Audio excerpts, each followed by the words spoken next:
Over 252 million years ago, Earth endured the darkest chapter in its history of survival. It wasn't caused by a meteor strike, nor by a war among ancient beasts. The catastrophe came from deep within the planet itself, silent at first, then explosive, erasing nearly all life on land and in the oceans. Between 90 to 95% of all species vanished, turning the planet into a graveyard. So what truly happened? How have modern scientists managed to rewind time and uncover the secrets of this planetary nightmare? And perhaps most chilling of all, could it happen again? More than 252 million years ago, long before the first dinosaur ever walked the Earth, our planet was alive with astonishing diversity.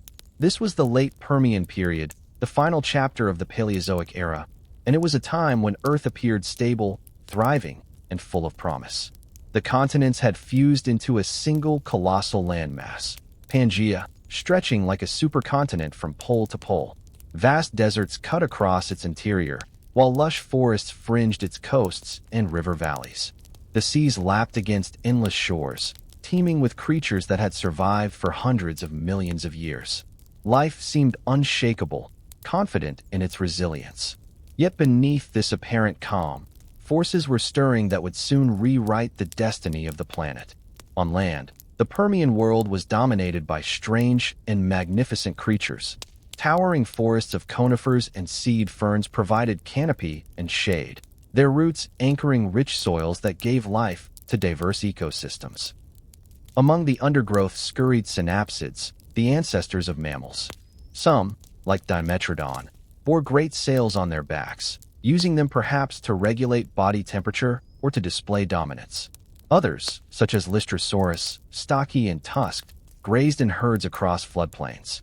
These were not yet mammals, but their forerunners, already experimenting with features that would one day define our lineage: differentiated teeth, more upright postures, and greater control over body heat. Reptiles flourished as well, spreading into niches once ruled by amphibians. Their scales shielded them from drying climates, allowing them to thrive in arid deserts. Amphibians still lingered, some growing to impressive sizes. Creatures like Prionosuchus, a crocodile-like predator that haunted swamps and rivers. Insects buzzed above, dragonflies with wingspans nearly as wide as a human hand, beetles and cockroaches proliferating, their body plans already much like those seen today. It was a world both alien and familiar, populated by creatures whose shadows still echo in the life around us. The oceans were even more dazzling. Coral reefs, built not by modern corals, but by extinct rugose and tabulate corals, stretched across shallow seas, serving as hubs of biodiversity. Trilobites, though diminished from their earlier glory, still scuttled across the sea floor. Brachiopods, shelled creatures resembling clams, anchored themselves in vast beds. Sponges, crinoids, and ammonoids filled the water with intricate shapes and movement. Predator fish stalked the depths, while shoals of smaller fish shimmered in schools. To a diver dropped into a Permian sea, it would have seemed a thriving, balanced world, every niche filled, every creature adapted to its place. The climate, though harsh in places, seemed stable. Pangaea's vast interior was dry and desert-like, its distance from oceans creating extremes of heat and cold. Yet along coastlines and rivers, fertile plains allowed agriculture-like abundance for plants and animals. Seasons followed predictable rhythms. The Earth had endured upheavals before: ice ages, extinctions, shifting continents. But by the late Permian, life had rebounded stronger each time. The sheer variety of creatures, from the synapsids on land to the ammonoids at sea, seemed proof that life could weather any storm. But this stability was deceptive. The very conditions that had allowed life to flourish were also fragile. The global ecosystem, though diverse, was interconnected in ways that made it vulnerable to cascading collapse. Coral reefs supported countless species. If they faltered, entire food chains would crumble. On land, synapsids and reptiles depended on plants sensitive to climate change. Drought or acid rain could unravel their foundations.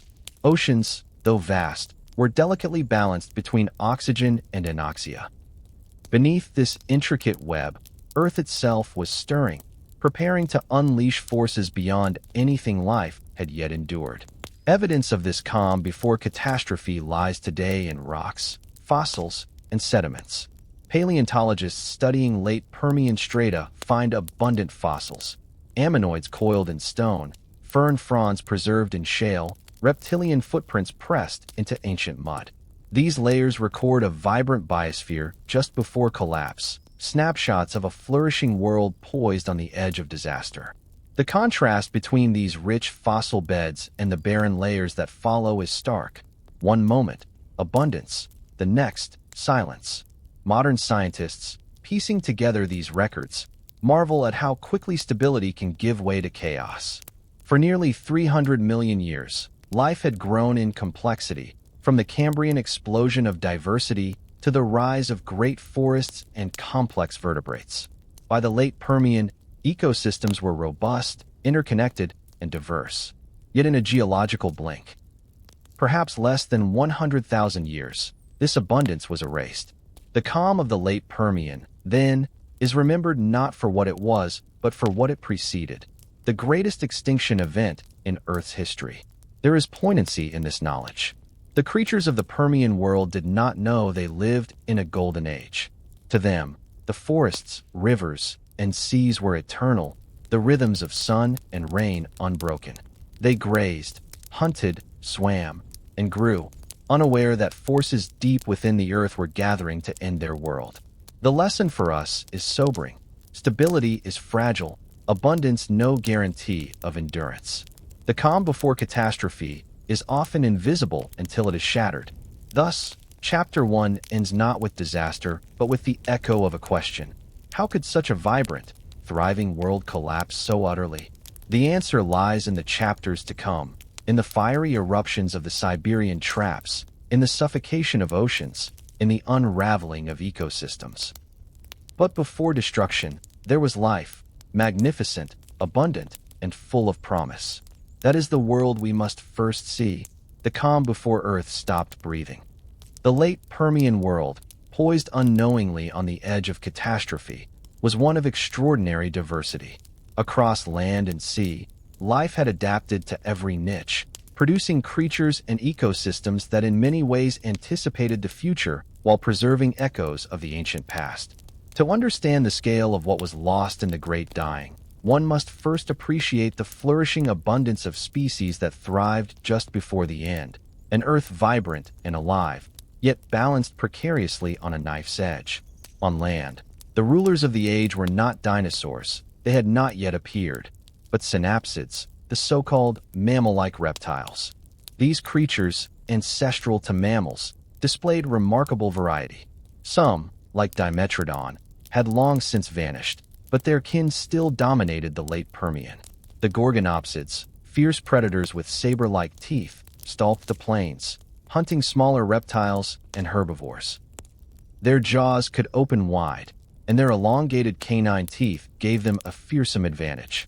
To stand before one would be to glimpse the predator power that later ages would see in lions or tigers.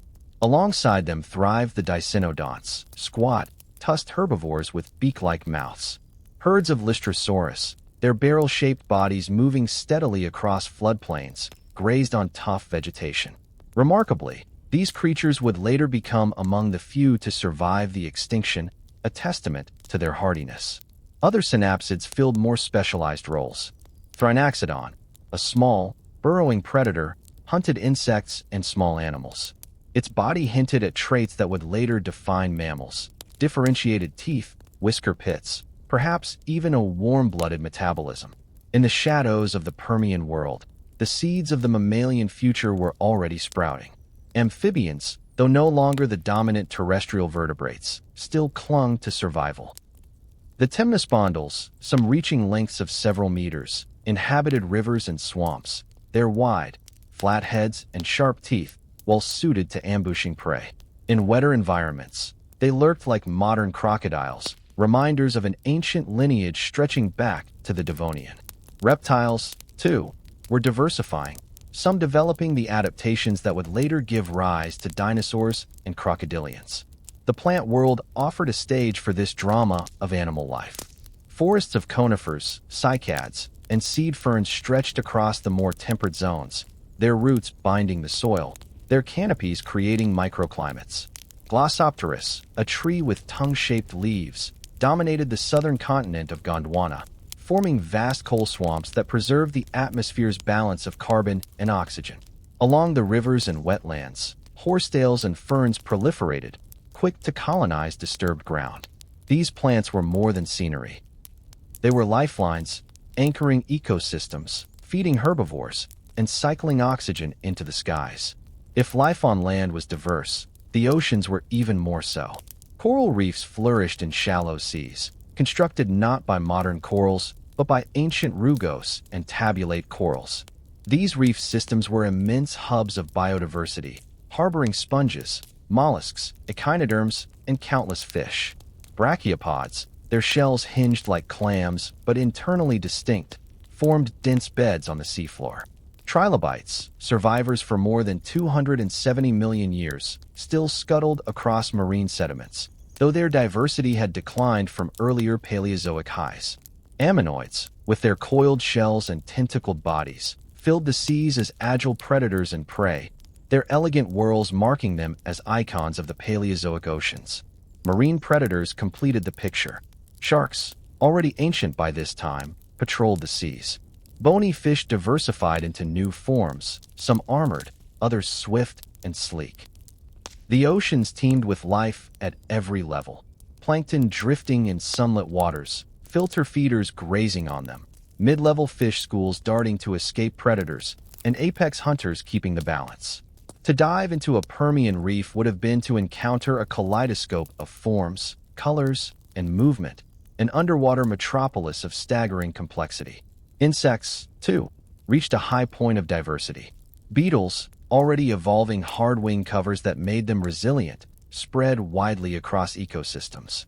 Dragonflies and other flying insects thrived, pollinating plants and filling ecological roles that ensured the continuity of food webs. Their resilience would later help many survive the coming extinction, but in the late Permian, they were simply part of a balanced system where each creature had its place. This flourishing diversity masked an inherent vulnerability. The interconnectedness of ecosystems meant that a collapse in one sector could trigger cascading failures. Reef systems depended on stable oceans, forests depended on regular rainfall, predators depended on prey populations that were in turn tied to plant life. The web of Permian life was strong but taut. Any disruption, climate, chemistry, or catastrophe could ripple outward with devastating speed. Fossil evidence captures this precarious richness. In South Africa's Karoo Basin, paleontologists uncover the remains of gorgonopsids and dicynodonts, their skeletons preserved in floodplain sediments. In Russia, reptile tracks are pressed into ancient mudflats. In China, marine fossils reveal reefs brimming with brachiopods, ammonoids, and sponges. Each deposit is a snapshot of a vibrant world on the brink. To piece them together is to reconstruct a planet alive with possibility, but shadowed by fragility. Modern science underscores the poignancy of this diversity. The Permian ecosystems were the culmination of more than 300 million years of evolution, resilience, and adaptation. Life had endured earlier crises, the late Devonian extinction, smaller die-offs caused by climate shifts or ocean changes, and each time it had rebounded. By the late Permian, diversity was high, ecosystems stable, and resilience seemed assured. But this assurance was illusory. The magnitude of what was to come would overwhelm even the most robust adaptations. The phrase, life at the brink, captures this paradox. To the creatures of the time, there was no sense of impending doom. The herds of Lystrosaurus grazed as they always had. The ammonoids coiled through the seas. The forests grew tall and thick. The brink was invisible to them, hidden in forces deep within the Earth's crust, in the slow accumulation of gases and pressures that would soon be unleashed in cataclysmic fury. From our vantage point, we see the edge clearly, knowing that nearly all of these forms would vanish. For them, it was life as usual, a fragile golden age seconds before collapse. This chapter of abundance, therefore, is essential to understanding the scale of the great dying. To lose 90 to 95% of species is staggering only when we grasp what was lost. Predators as fearsome as any lion, herbivores as enduring as any antelope, reefs as vibrant as any coral system today. The Permian world was not barren, not failing, not dwindling. It was thriving until it was not. In this lies the tragedy and the lesson. Abundance does not guarantee endurance, and stability can mask fragility. The Earth of 252 million years ago was alive with possibility, yet in a geological instant, it was silenced. Life at the brink is a reminder that catastrophe often comes not when systems are weak, but when they are most complex and interconnected. It was precisely this flourishing diversity that made the fall so complete. Long before the skies darkened and the oceans suffocated, the seeds of catastrophe were already stirring deep within the Earth. In the late Permian, forces hidden beneath Siberia began to awaken, quietly at first, then with mounting ferocity. Magma, molten and restless, pressed upward through the crust, accumulating in chambers vast beyond imagination. For millions of years, tectonic plates had shifted and collided, their slow dance shaping Pangaea into a single continent. These movements strained the lithosphere, opening fractures and creating pathways for molten rock. What emerged was not a single volcano, not even a chain of them, but an event of a scale so immense that it defies comparison: the Siberian Traps eruptions. At first, the signs would have been subtle: a haze on the horizon, strange colors in the sky at dawn, ash drifting over landscapes far from its source. Perhaps animals reacted before humans might have noticed. Herds uneasy, seas unsettled, forests scarred by acid rain. The eruptions did not come all at once, but in pulses, each lasting years, each separated by deceptive lulls. Lava oozed across the land in sheets, flooding valleys and burying forests. Ash clouds spread, carried by winds across continents. Even in its early stages, this geological awakening disrupted local ecosystems. Plants blackened, soils poisoned, rivers clogged with debris. But the true scope of the disaster was only beginning to unfold. The Siberian Traps, so named not for man-made steps, but for their natural stair-like layers of basalt, would eventually cover an area of more than 7 million square kilometers, nearly the size of Australia. Lava flows stacked upon one another, in some places thousands of meters thick. For hundreds of thousands of years, eruptions continued, spewing unimaginable volumes of molten rock. Scientists estimate that more than 3 million cubic kilometers of basalt were released, a volume so vast it could bury the entire United States under half a mile of stone. This was volcanism on a planetary scale, an Earth-reshaping event. But lava itself was only part of the devastation. The gases released, carbon dioxide, methane, sulfur dioxide, were the true assassins. With every eruption, plumes carried these gases high into the atmosphere, altering climate, chemistry, and life-supporting systems. Sulfur dioxide produced acid rain, corroding soils and killing plants.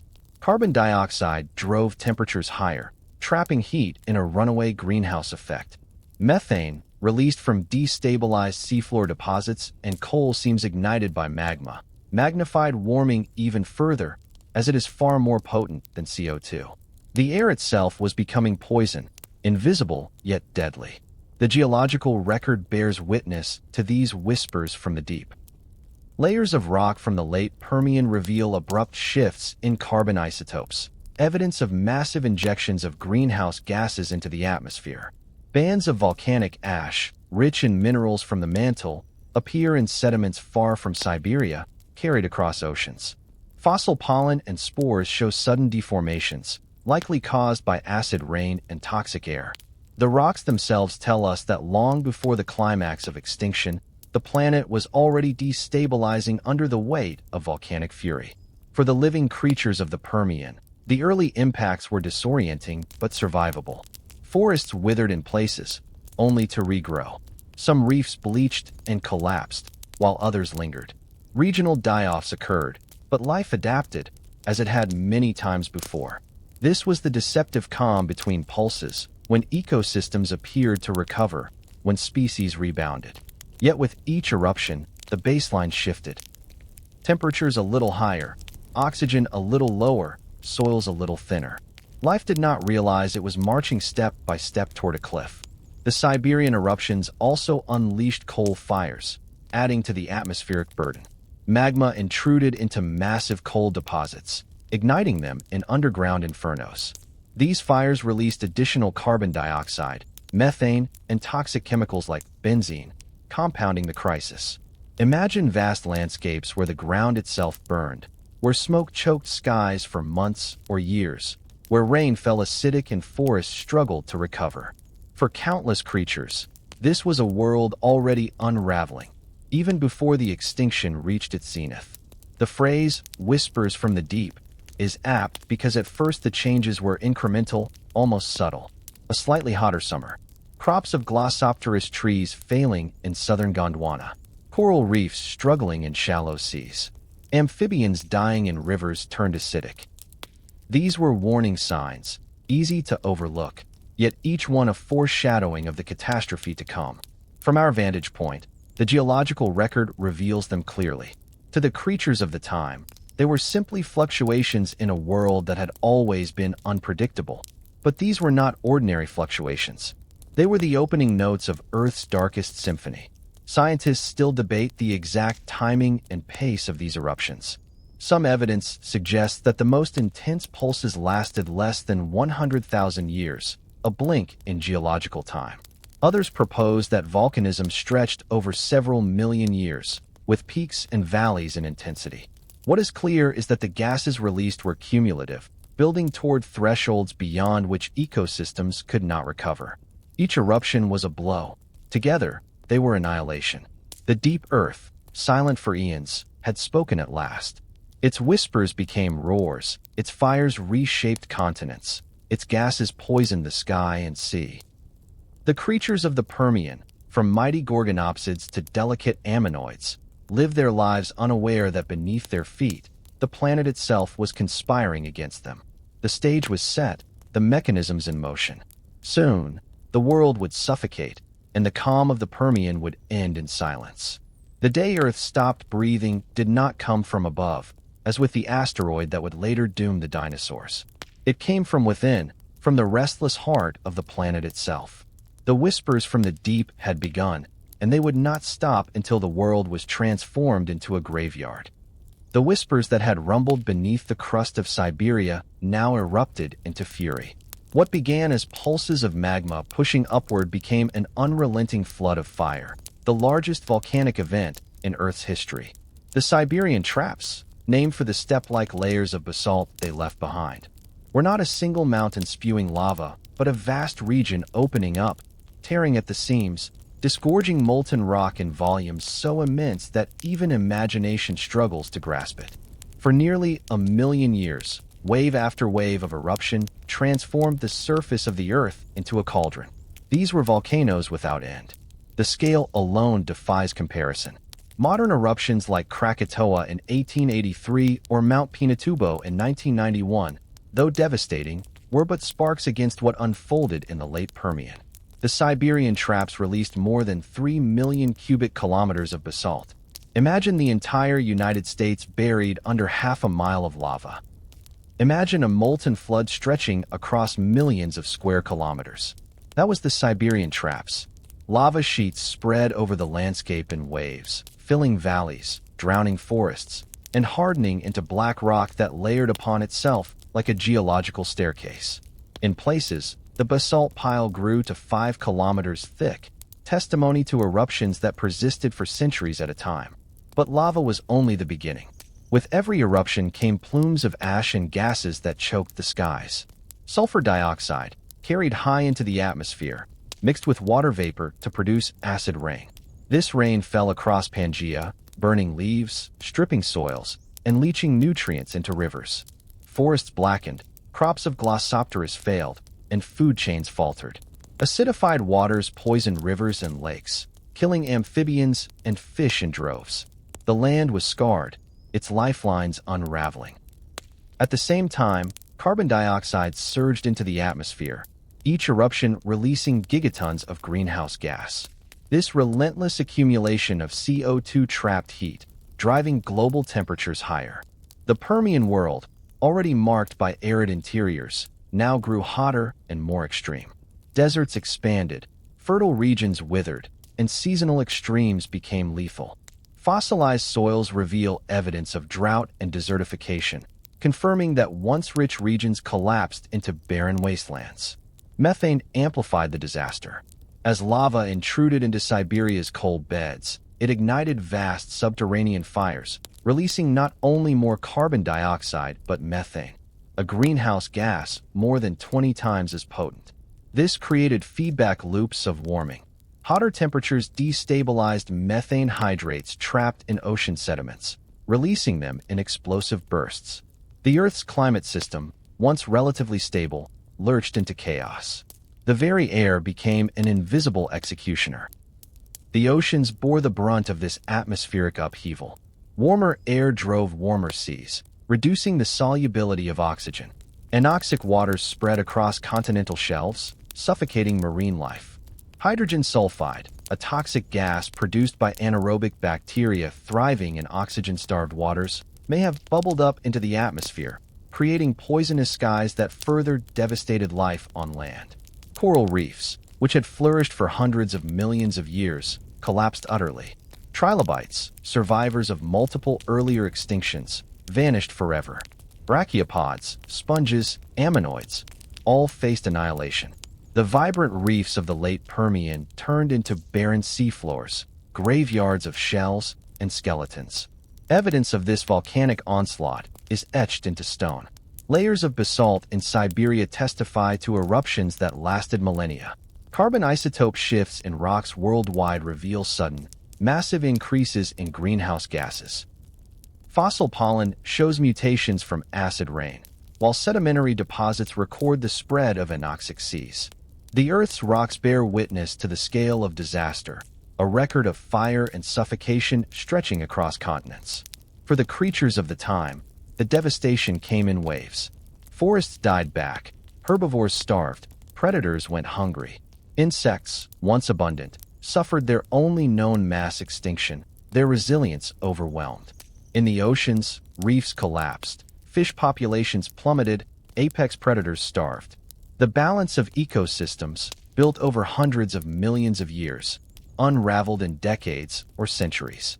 From the perspective of life, it was apocalypse. From the perspective of geology, it was an instant. The eruptions did not cease quickly. For hundreds of thousands of years, pulses of magma and gas reshaped the climate. Recovery was impossible. Every time ecosystems began to stabilize, another pulse struck. The Earth became a planet under siege, its skies veiled in ash, its air saturated with carbon dioxide, its seas turned to poison. In this crucible, species after species vanished. By the height of the extinction, more than 90% of marine species and 70% of terrestrial vertebrates were gone. Volcanoes without end created a chain reaction. Lava flows destroyed landscapes. Gases transformed atmosphere and climate. Acid rain and toxic air killed plants and animals. Oceans lost oxygen and became uninhabitable.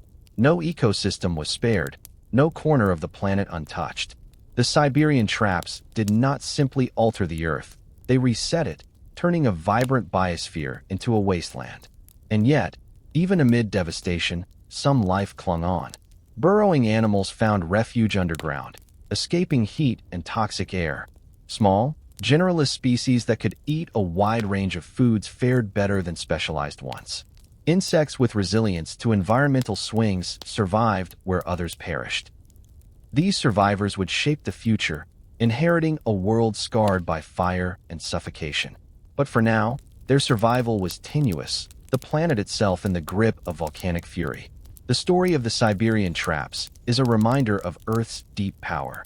Life had endured asteroid impacts, ice ages, and upheavals, but nothing compared to this. A world where the ground itself opened and fire rained from within. It was not an external blow, but an internal convulsion, Earth turning against its own children. The volcanoes did not roar for days or months, but for millennia, an unending apocalypse that suffocated a planet.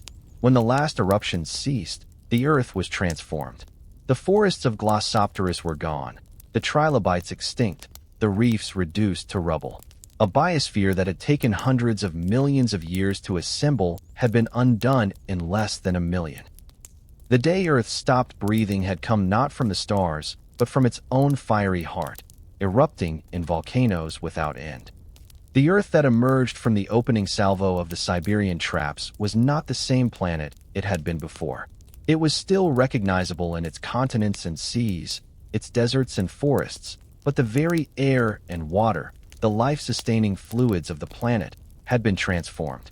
The atmosphere was saturated with gases belched from volcanic fissures, and the oceans groaned under the weight of chemical imbalances. The planet itself had become a suffocating chamber, choking the creatures that once thrived within it. Carbon dioxide was the primary culprit. For hundreds of thousands of years, pulses of lava had carried with them an invisible tide of greenhouse gas, pumping billions of tons of CO2 into the atmosphere. The sheer scale defies comprehension. Modern humanity has released vast amounts of carbon dioxide through fossil fuels, enough to alter the climate significantly in only 2 centuries. The Siberian traps, by comparison, released more than 20 times that amount, across a span of less than a million years. The effect was devastating. The Earth's temperature rose dramatically, with global averages climbing by 5 to 10 degrees Celsius, some estimates suggesting even higher spikes. In the tropics, temperatures may have soared to levels at the very threshold of life's tolerance. The greenhouse effect was compounded by methane. As magma intruded into coal beds and petroleum deposits, it ignited them, releasing carbon compounds into the air. Even more destructive, the warming seas destabilized methane hydrates, frozen reserves of methane buried in ocean sediments. When these ices thawed, they released sudden bursts of methane into the atmosphere, magnifying the warming effect many times over. Methane is a far more potent greenhouse gas than carbon dioxide, and once unleashed, it accelerated a feedback loop of heat that Earth could not escape. The consequences rippled across every ecosystem. Forests wilted under scorching heat, their canopies reduced to dry tinder. Wildfires became common, ignited by lightning storms or volcanic eruptions, consuming vast tracts of vegetation. Charcoal deposits in the rock record from this period confirm the scale of these infernos. The very air may have been filled with smoke and haze for decades at a time, blotting out sunlight, altering rainfall patterns, and leaving landscapes stripped and barren. Acid rain, born of sulfur dioxide from eruptions, poured down upon soils and waterways.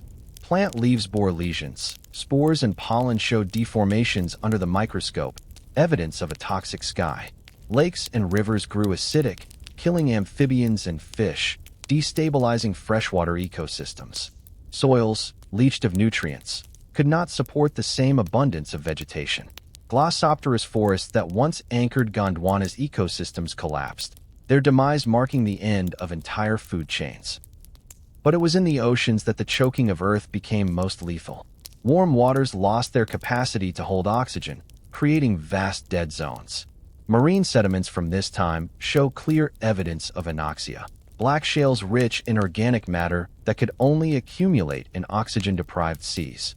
In these suffocating waters, aerobic life gasped and failed. Fish populations crashed, reefs died, shellfish vanished.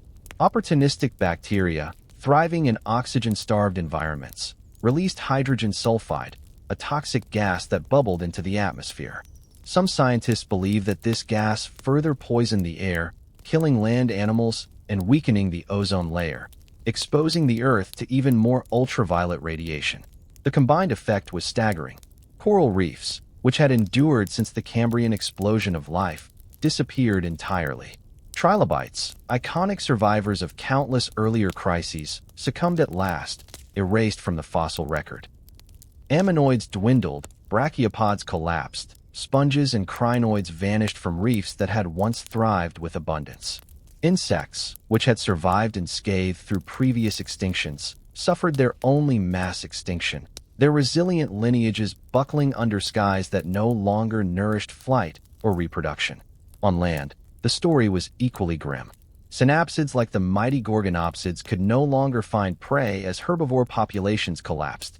Forest die-offs left herbivores without food. their skeletons preserved in floodplains as mute witnesses of starvation. Even the mighty predators succumbed, their dominance undercut by hunger and heat. Amphibians, already reduced in range, dwindled further as waterways turned toxic. Reptiles survived in some niches, but could not thrive in the way they once had. The Earth had not only grown hotter, it had grown hostile. The phrase "the day Earth stopped breathing" captures the essence of this chapter. Oxygen levels plummeted not only in the oceans, but in the atmosphere itself. Estimates suggest that oxygen concentrations dropped from about 30% to as low as 15%, comparable to conditions found today at elevations of 5,000 meters. For creatures adapted to higher oxygen levels, this would have been suffocating. Insects with once massive wingspans shrank or disappeared. Animals struggled with respiration, their metabolisms strained by air too thin to sustain them. The Earth, once abundant in breath, now choked its own children. Geological evidence supports these grim conclusions. Carbon isotope records show massive disruptions consistent with the injection of greenhouse gases. Sulfur isotope data points to acid rain and atmospheric instability. Sedimentary deposits reveal widespread charcoal, the fingerprints of global wildfires. Black shales testify to anoxic oceans. The rocks tell a consistent story. Earth was transformed into a planet hostile to its own biosphere, not by external impact, but by its own internal convulsions. The psychological image is haunting. Imagine herds of Lystrosaurus wandering across barren floodplains, their tusked faces nosing through scorched soil in search of vegetation. Picture reefs once teeming with ammonoids, brachiopods, and corals now reduced to empty rubble, lifeless seafloors stretching to the horizon. Imagine skies veiled in haze, rain falling acidic, air thin and toxic. This was not a single day of destruction, but centuries of suffocation, an unrelenting assault from which few could escape. What makes this catastrophe even more chilling is its relevance. Today, humanity confronts rising greenhouse gases, warming seas, acidifying oceans, and collapsing ecosystems. The Permian extinction is a reminder that the Earth's systems are interconnected, that climate shifts can cascade into global crises, that abundance can collapse into emptiness. The difference is scale. We live these changes over centuries, they endured them in millennia. Yet the patterns echo, unsettling in their familiarity. The choking of the Earth during the Great Dying was not merely the loss of species, it was the near erasure of possibility. For nearly 10 million years afterward, the planet remained a shadow of itself, recovery painfully slow, ecosystems struggling to rebuild. The Earth had stopped breathing, and in its silence, life was reduced to whispers. If the land was scorched, suffocated, and poisoned by the gases of the Siberian traps, the oceans suffered an even crueler fate. For life beneath the waves, where diversity had flourished for hundreds of millions of years, the late Permian brought a silent, all-consuming catastrophe. Warming waters, deprived of oxygen and suffused with acid, became graveyards. The oceans, which had long served as a cradle of life, became instead its coffin. For much of the Paleozoic era, marine ecosystems had been the engines of biodiversity. Coral reefs, then constructed by rugose and tabulate corals, stretched for kilometers, supporting ecosystems as intricate as those found in today's tropics. Brachiopods, with their symmetrical shells, covered seafloors in dense communities. Ammonoids darted through the water, their coiled shells glittering like jewels, while trilobites scuttled across sediments, survivors of nearly 300 million years of evolutionary storms. Sponges filtered water in endless rhythms, crinoids waved their feather-like arms in the currents, and fish filled every ecological niche from plankton eaters to apex predators. It was a world teeming with resilience and continuity. But the volcanic fury unleashed by the Siberian traps disrupted this delicate balance at its foundation. Carbon dioxide from eruptions dissolved into seawater, forming carbonic acid. As acidity increased, it began dissolving calcium carbonate, the very mineral from which corals, brachiopods, and many plankton built their skeletons and shells. Reefs, once thriving, bleached and crumbled. Shelled creatures found it harder to grow or maintain their armor. Fossil evidence from this period shows shells thin, malformed, or absent altogether, a silent record of acid's erosion. Warming compounded the crisis. As global temperatures climbed, so too did oceanic heat. Warmer water holds less oxygen, and circulation patterns that normally mixed oxygen-rich surface waters with deeper layers faltered.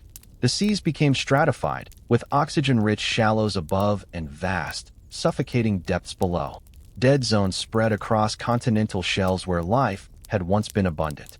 In sediments from this time, geologists find black shales, dark, organic-rich layers deposited only in anoxic environments. These rocks testify that whole stretches of seabed turned into stagnant, lifeless plains. As oxygen levels dropped, anaerobic bacteria thrived. Feeding on organic matter, they released hydrogen sulfide, a gas lethal to most life. In some models, this gas rose from the oceans in great belches, poisoning marine creatures instantly and drifting into the atmosphere to further destabilize terrestrial ecosystems. The dual assault of suffocation and poisoning turned the oceans into killing fields. The scale of the marine extinction is staggering. More than 90% of species in the oceans perished. Trilobites, which had survived every extinction since their appearance in the Cambrian, vanished completely. Rugose and tabulate corals disappeared, never to return, their ecological niche later filled by modern scleractinian corals in the Triassic. Entire groups of brachiopods and echinoderms were wiped out. Ammonoids, though not extinguished, were reduced to a fraction of their diversity, clinging to survival in isolated refuges. Even plankton, the base of the food web, collapsed, leaving seas eerily empty of the microscopic life that sustains larger organisms. The collapse of marine ecosystems was not uniform, but catastrophic in pulses. Some communities managed to rebound briefly between volcanic episodes, only to be annihilated by the next surge of carbon and heat. The fossil record reveals layers of recovery interrupted by sudden die-offs, like a heart that tries to beat but fails with each attempt. These stop-start patterns show that the extinction was not a single moment but a drawn-out agony, a series of suffocations that left little room for adaptation. Modern analogies help us grasp the severity. Today, ocean dead zones exist where agricultural runoff fuels algal blooms, consuming oxygen and leaving fish to die in droves. Coral reefs bleach under warming seas. Acidification threatens shellfish. These are warnings, echoes of what the late Permian endured on a planetary scale. Imagine today's problems magnified 1,000 times and spread across every sea. That was the Permian Ocean. The psychological image is haunting. Picture a Permian reef, once dazzling with life.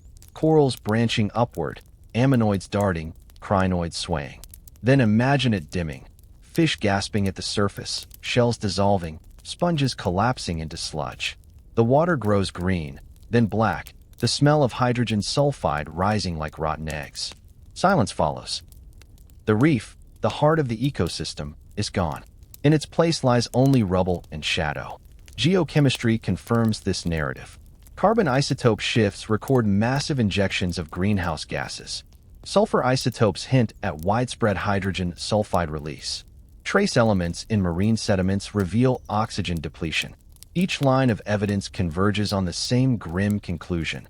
The oceans became hostile to life at every level, and their collapse drove the greatest extinction the planet has ever seen. What is most sobering is the time it took for the oceans to recover. While terrestrial ecosystems struggled back within a few million years, marine recovery dragged on for nearly 10 million. Reefs did not reappear until the Middle Triassic. Diversity remained low, ecosystems fragile, food webs simplified. The world's oceans, once vibrant with complexity, had been stripped to bare survival. The Earth itself had stopped breathing, and the oceans, its lungs, had collapsed.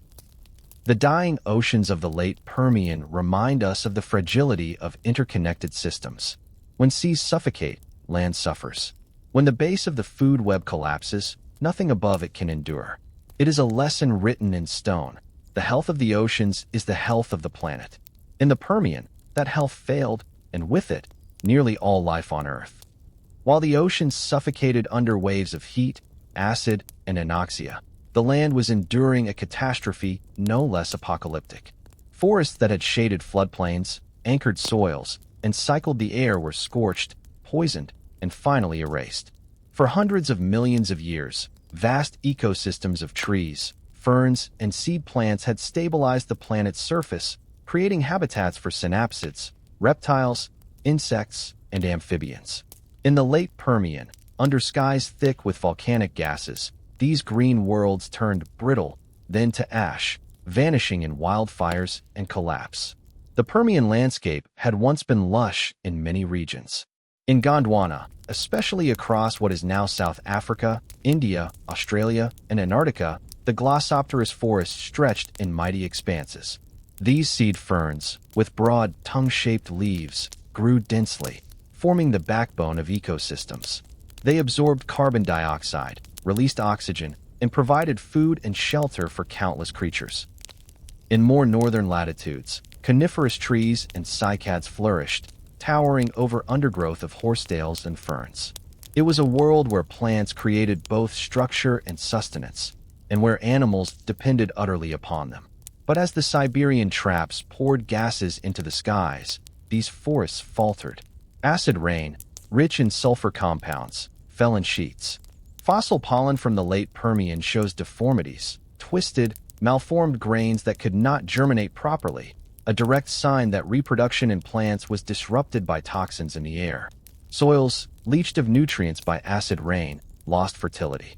Seeds failed to sprout, roots withered, and the cycle of regeneration broke.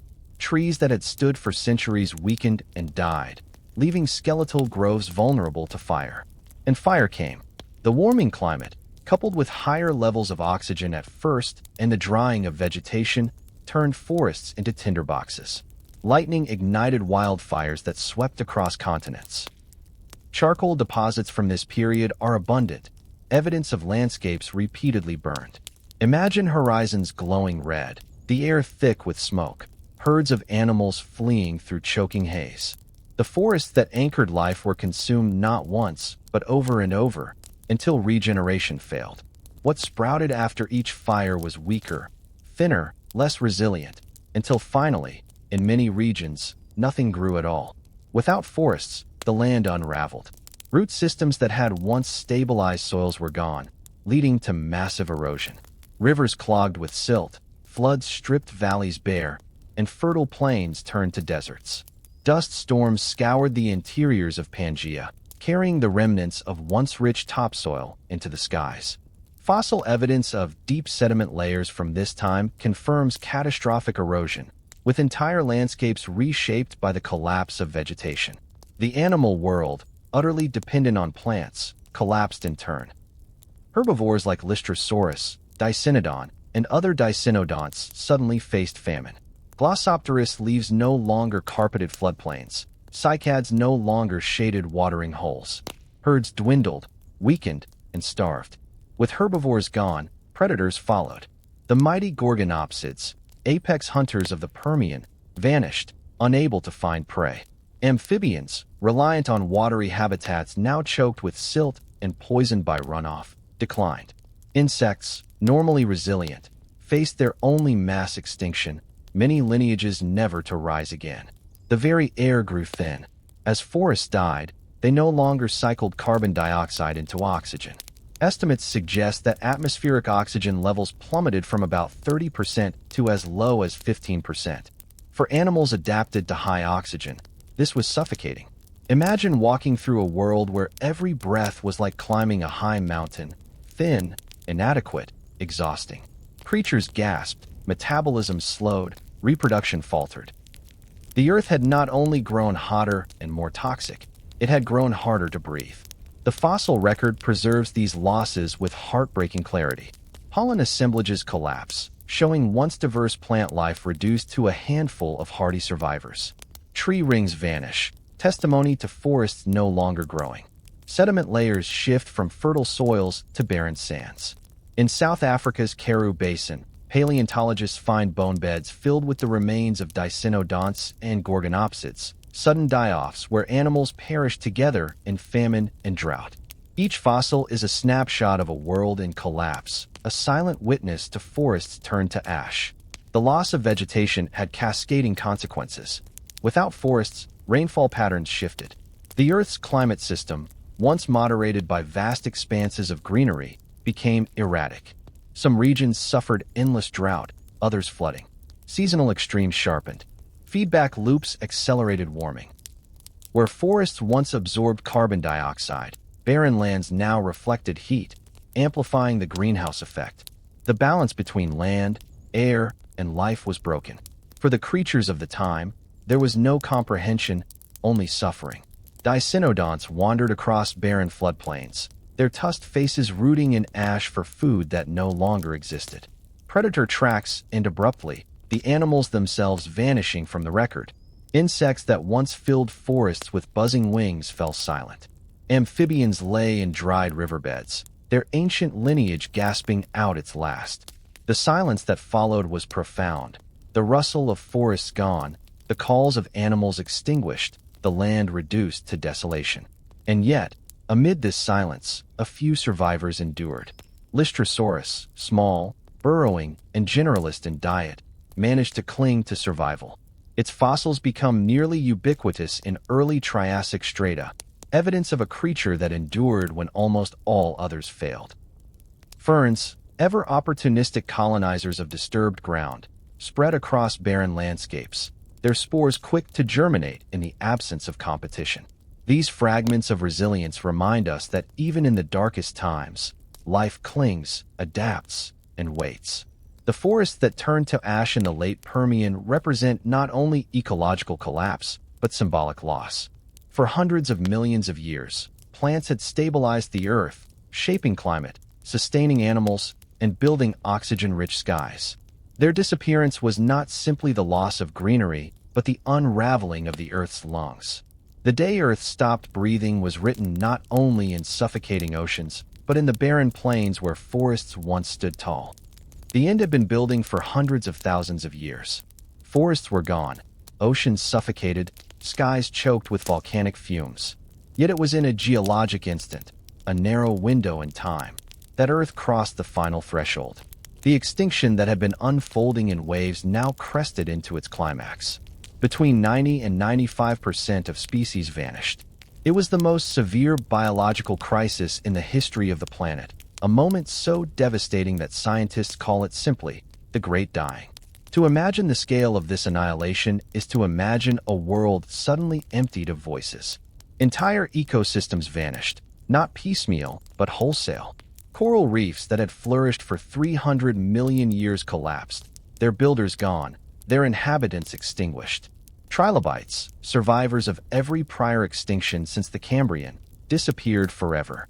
Brachiopods, ammonoids, sponges, and crinoids fell in staggering numbers. Fish populations collapsed, and apex predators starved in turn. In the seas, only a thin remnant of life remained, scattered and tenuous. On land, the devastation was equally merciless. Glossopterous forests, the green engines of Gondwana, had vanished. With them went the herbivores that depended on their leaves. Vast herds of dicynodonts, once common, now reduced to scattered survivors. Gorgonopsids, the great predators of the Permian, disappeared entirely. Amphibians dwindled to a few struggling lineages, their watery homes poisoned and silt-choked. Even insects, normally resilient through every crisis, suffered their only known mass extinction, entire families erased from the evolutionary tree. The causes converged into a perfect storm. Volcanic gases continued to pour from the Siberian traps, each eruption injecting more carbon dioxide and methane into the sky. Global temperatures soared beyond survivable limits for many organisms. The oceans, already warm and oxygen-starved, tipped further into anoxic stasis, with hydrogen sulfide poisoning water and air alike. Acid rain stripped soils, burned leaves, and sterilized landscapes. Oxygen levels in the atmosphere fell to nearly half their former concentration, leaving creatures gasping even when food was at hand. The Earth's systems, climate, oceans, air, and soil, were not simply stressed, they were broken. The fossil record captures the abruptness of this collapse. Layers rich with fossils in late Permian strata give way suddenly to barren rocks in the earliest Triassic. Shell beds vanish, replaced by sediments empty of life. Forest pollen disappears, replaced by a fern spike, a sudden dominance of fern spores that often follows ecological collapse, when hardy pioneers recolonize burned and barren landscapes. In bone beds like those of the Karoo Basin, mass graves reveal herds that perish together, overwhelmed by drought, famine, or toxic air. These are not signs of slow decline, but of catastrophe striking with terrible speed. The numbers speak starkly. More than 90% of marine species gone. Around 70% of terrestrial vertebrates gone. Insects, corals, trilobites, gorgonopsids, whole groups extinguished. No other known extinction comes close in magnitude. The asteroid strike that ended the age of dinosaurs, dramatic as it was, claimed perhaps 75% of species. The Great Dying went further, leaving Earth's biosphere reduced to a shadow of itself. What remained was a world of silence and scarcity. Empty reefs, barren soils, forests replaced by scrub and ferns. Small, generalist creatures clung on where specialists failed. Lystrosaurus, the stocky dicynodont, survived, burrowing underground to escape heat and feeding on tough, scrubby plants. In the oceans, a handful of bivalves, gastropods, and ammonoids persisted, eking out existence in refuges where oxygen still lingered.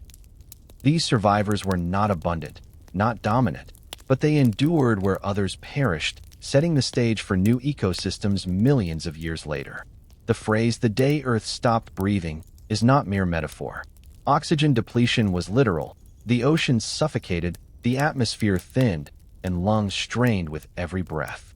The biosphere, the great, interconnected system that cycles energy and sustains life, had collapsed. For a time, Earth was nearly a dead planet, its surface hostile to complex life. Recovery would come, but only slowly, painfully, over millions of years. And yet, even in this silence, life endured. The Great Dying did not erase all possibility. Evolution never ceases, and from the scattered survivors new lineages would rise. The Triassic, bleak though its beginning was, would eventually give birth to new forms, including the first true dinosaurs and the ancestors of mammals. But in the moment of the extinction's peak, none of this was certain. What was certain was loss, the erasure of nearly everything that had come before, the closing of a chapter nearly 300 million years long. The day Earth stopped breathing is a reminder of the fragility of abundance. Diversity, however great, is no guarantee against catastrophe. Interconnectedness, the strength of ecosystems, can also be their vulnerability when foundations fail. The Permian world was not weak, it was thriving.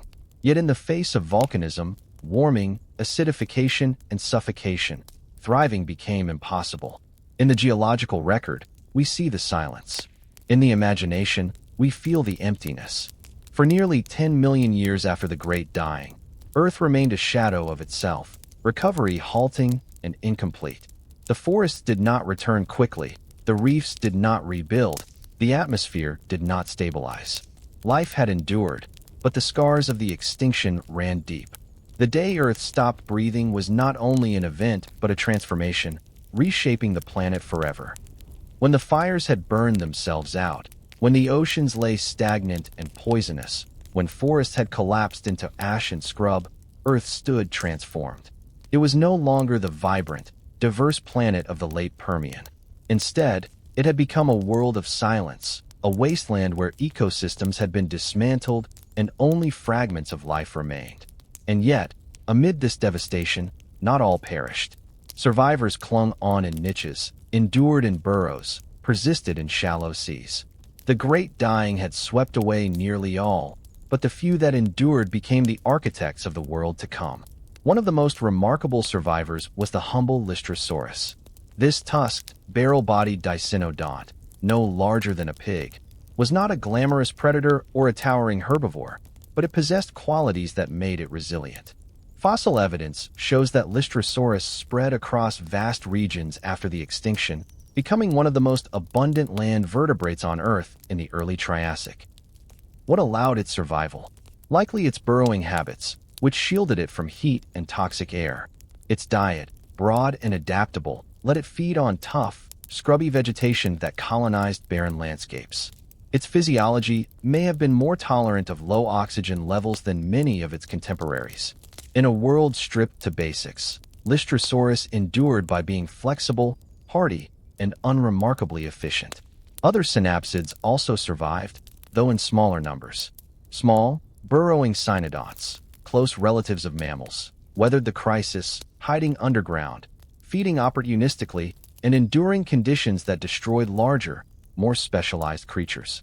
Their survival ensured that the lineage that would one day give rise to mammals, and eventually humans, was not extinguished.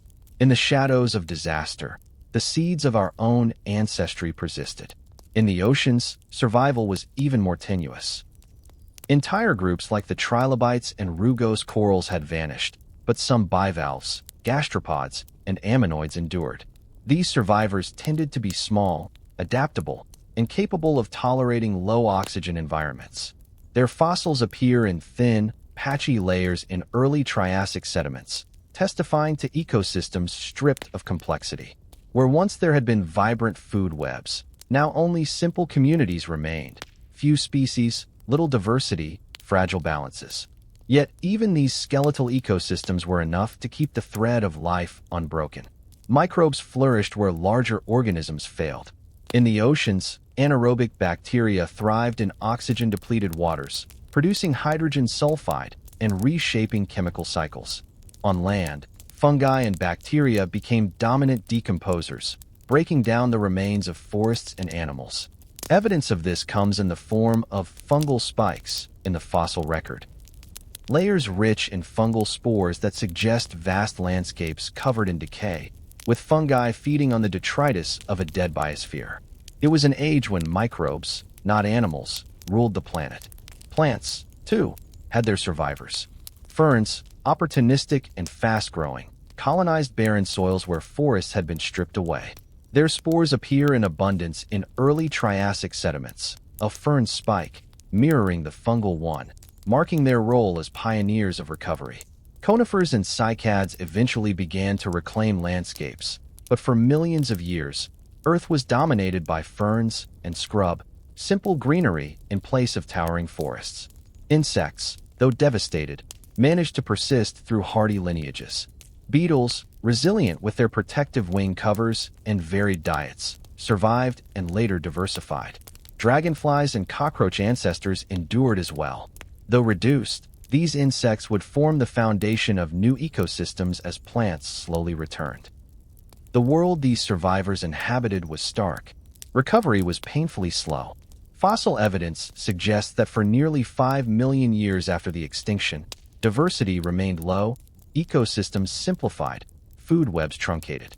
The early Triassic is sometimes called an ecological desert, a time when life seemed to cling by its fingertips rather than flourish. The Earth's biosphere had been gutted, and rebuilding it was neither swift nor easy. Why did these species survive when so many others failed? The answer lies in adaptability. Specialists, creatures finely tuned to specific diets, climates, or ecological roles, perished when those conditions vanished. Generalists, able to eat varied foods, live in varied environments, and endure extremes, survived. Small size also helped. Small animals require fewer resources, reproduce faster, and can endure fluctuations that topple larger counterparts. Burrowing behavior, tolerance of low oxygen, and flexibility of diet became lifelines. The survivors in this silent world are a reminder of life's resilience. Even in its darkest hour, when 95% of species were gone, evolution's thread was not severed. The Earth had been stripped nearly bare, but it was not sterile. The silence of the early Triassic was not the silence of death, but of rebirth, a pause before the next great flowering of life. And from these survivors, astonishing new futures would emerge. Lystrosaurus herds roaming the Triassic floodplains would give way, millions of years later, to the first true dinosaurs. Small cynodonts, scrabbling for survival, carried within them the blueprint for mammals. Ammonoids, reduced to a handful of species, would diversify again, reclaiming the seas with spiraled shells. Ferns would give way to forests, reefs would rebuild, and ecosystems would eventually regain complexity. But for millions of years, Earth remained subdued, its survivors scattered across a world still gasping. This chapter of survival is perhaps the most poignant of all. It reminds us that extinction is both an end and a beginning. The Great Dying destroyed nearly everything, but not everything. In the silence, in the shadows, in burrows and shallow seas, life endured. Fragile, yes. Reduced, yes. But alive. And from that fragile thread, the story of the Triassic, the dinosaurs, the mammals, and eventually humanity itself would be woven. The survivors in a silent world were not the lords of creation, not the apex predators or the tallest trees.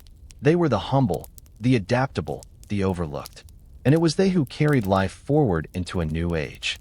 The Great Dying left behind no written records, no witnesses to recount its horrors. The only testimony comes from the Earth itself, etched into rocks, fossils, and chemical traces.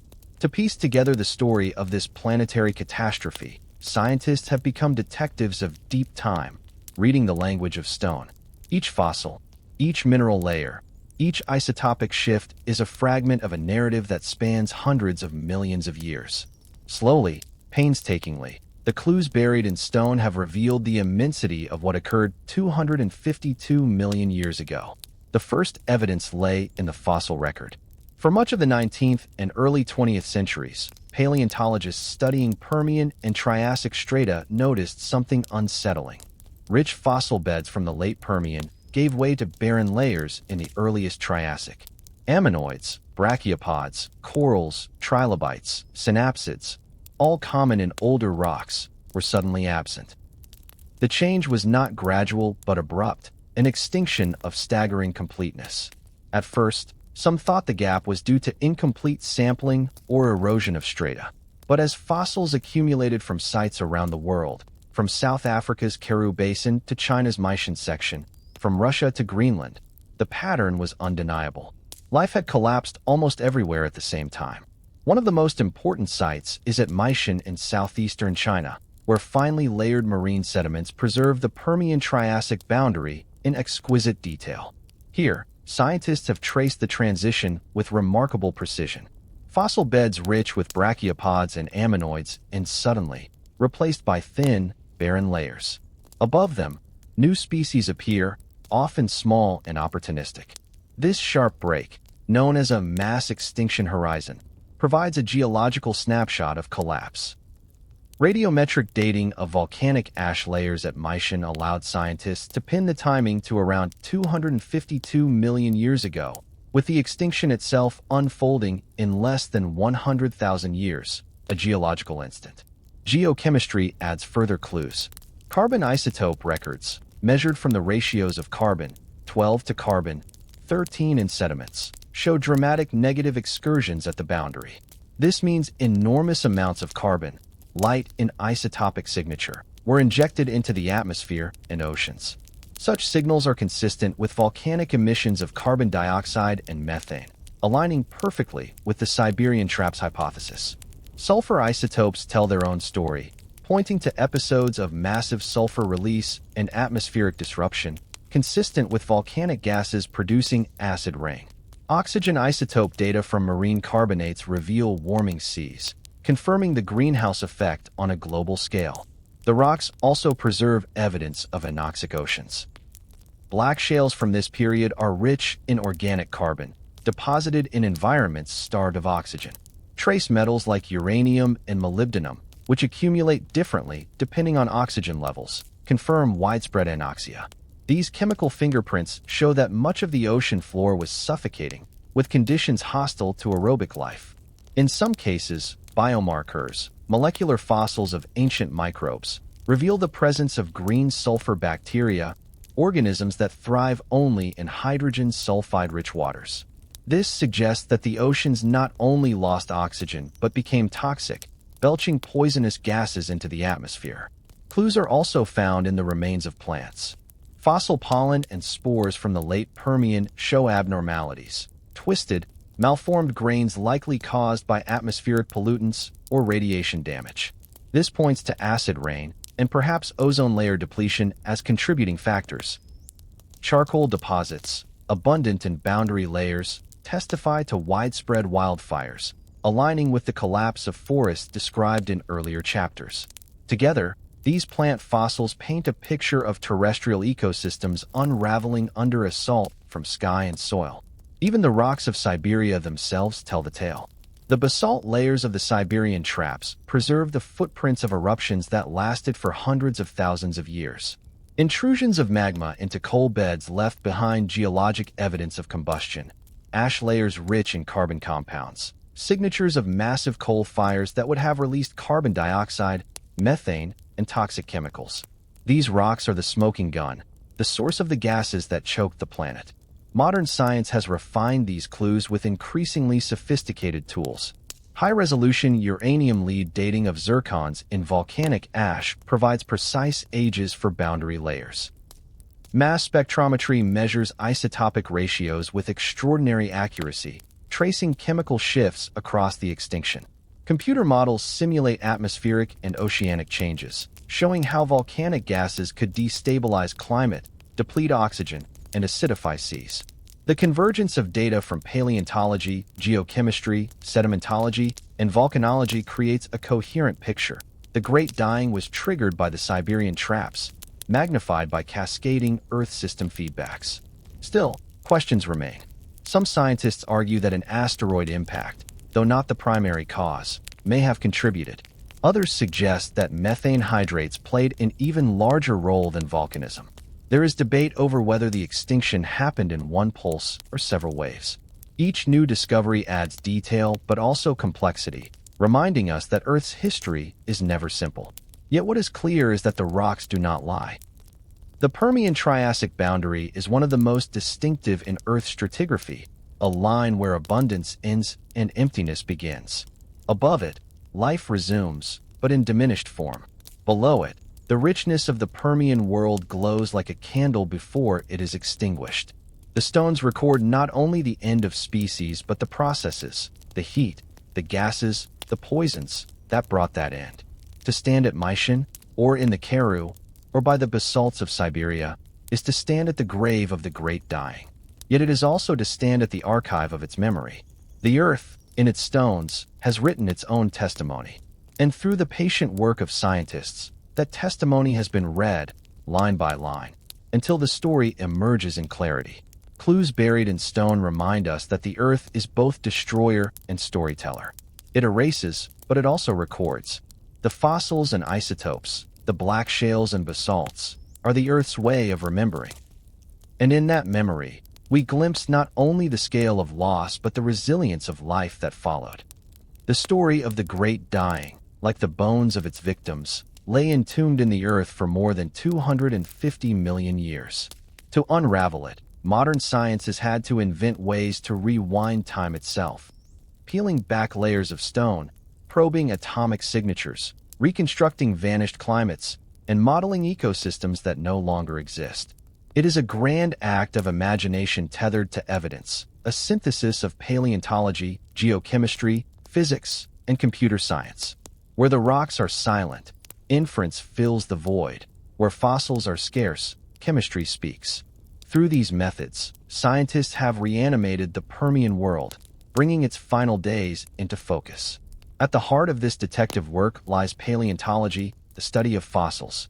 From bone beds in South Africa's Karoo Basin to ammonoid-rich layers in China and Russia, paleontologists chart which species appear and vanish in strata.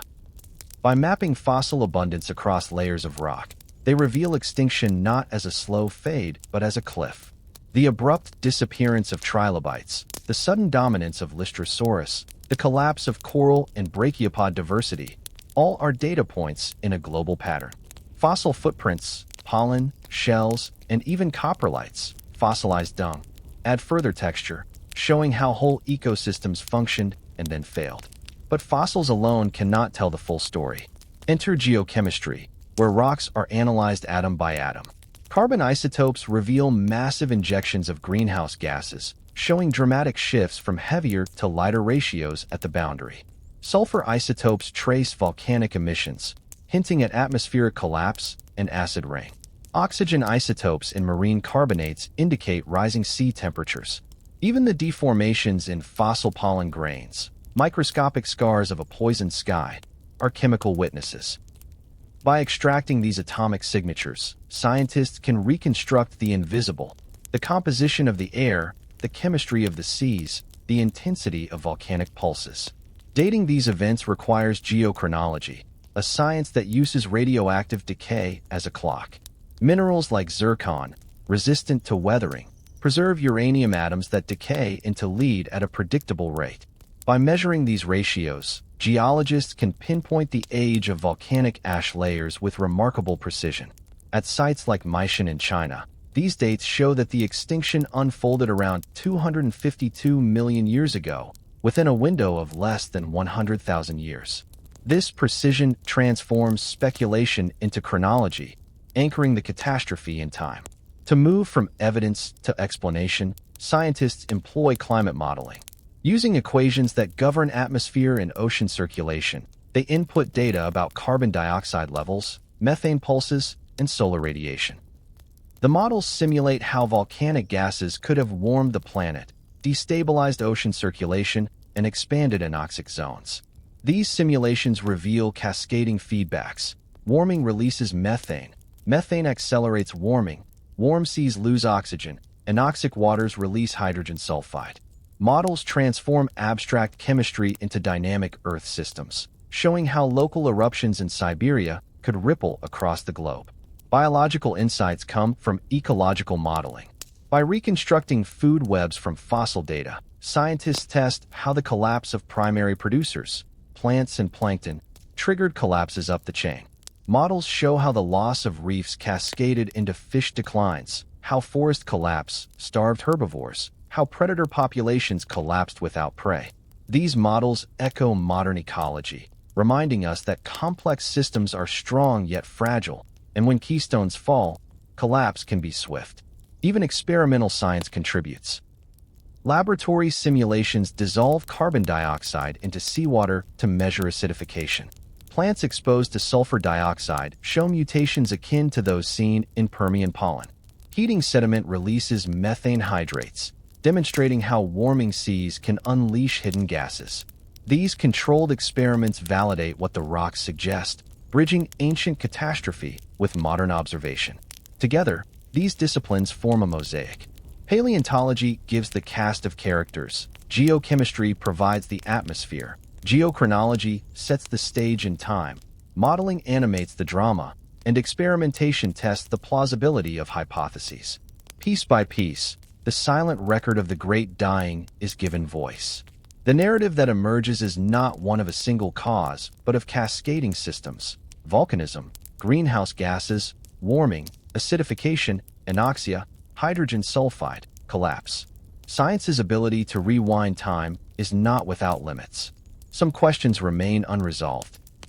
Did the extinction occur in one pulse or several? Did an asteroid contribute alongside volcanism? How much of the devastation came from methane hydrates versus direct volcanic emissions? These uncertainties remind us that the past is never fully knowable. But the convergence of evidence has built a consensus. The Siberian traps triggered Earth's greatest extinction, amplified by planetary feedbacks. What makes this act of scientific reconstruction so profound is not only that it explains the past, but that it illuminates the present. The same tools used to reconstruct the Permian are used to study today's oceans, atmosphere, and ecosystems.